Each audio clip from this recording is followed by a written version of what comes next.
Gumawa naman tayo ng masarap na merienda. Ito yung ginataang bilo-bilo.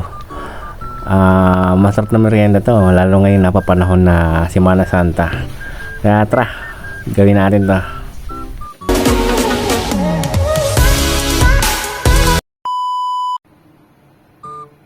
Yun, meron tayo dito mga simpleng sangkap na gagamitin natin. Yung kamote, langka ingkan, at saka yung saging. Yan lang naman ang gagamitin natin. So dito mag-start na tayo maghiwa. Yan, hiniwa ko lang yung kamote ng ganyan kaliliit. Tsaka itong langka. Hiwain din natin yan. Tsaka yung saging. So after mahiwa, yan na siya. Ganyan lang ang hiwang ginawa ko dyan. So after yan, mag-start na tayong maggumawa ng bilo-bilo ball natin. Sa paglalagay nyo ng tubig dito sa may glutinous rice, dapat tansyahan lang. Huwag nyo bibiglayin ang paglalagay ng tubig para hindi siya lumambot. So pag nakuha nyo yung tamang texture, umpisa mo lang gumawa ng bola-bola. Yan lang yan, ikot-ikutin mo lang yan. Parang yung jowa mo, pinapaikot ka lang. May hugot. So nung napanglahati ko na, naglagay ako dyan ng food color na violet. Para namang may kulay ng konti yung ating bola-bola. So bilo-bilo pala. So ganyan lang yan. Pag nakuha nyo na yung gusto nyong kulay, so umpisa nyo lang yung magbilog nyan. So yan, after ng mabilog, yan, ganyan na siya. Di ba may puti tayo, may violet. Wow! So start na natin yan. Diyan nagpakulo na ako ng tubig. Tapos una ko nilagay yung kamote. So after 1 minute, isunod na natin yung langka. So haluin lang natin. After nyan, isunod na rin natin yung ating coconut milk.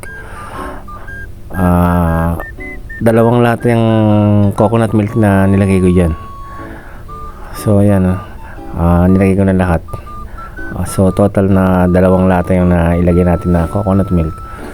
So after kumulo, isusunod na natin yung ating mga bola-bola. So ayan, ilagay nyo na lahat.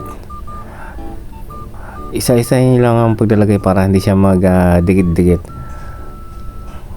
Kaya ayan, kinamay ko na para madali yung paglalagay.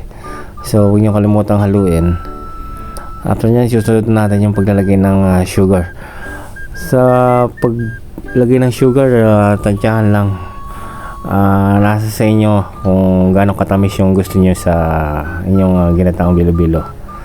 So yan, after 2 minutes ng pagpapakulo, pag lumutang na yung bilo-bilo, it means luto na yan. Isusunod na natin dyan yung ating saging. After ng saging, isunod na rin natin yung ating mga sago. So ayan, pag nailagay nyo yung sago, dyan na mag-umpisang lumapot yung sabaw na nilagay natin. Mas lalapot pa siya. So mag-add lang kayo ng sugar kung sa tingin nyo mga natatabangan pa kayo. Kayo na bahala mag-tansya sa panlasa nya.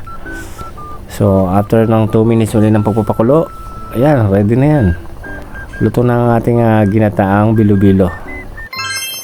Sana all. So ayan, umpisa na nating kumain. Syempre titikman natin yan. So dito mag-start tayong dyan. Yun, nalaglag pa. Sarap ng lasa nya. Talagang the best pang merienda. Kaya tara, kain tayo.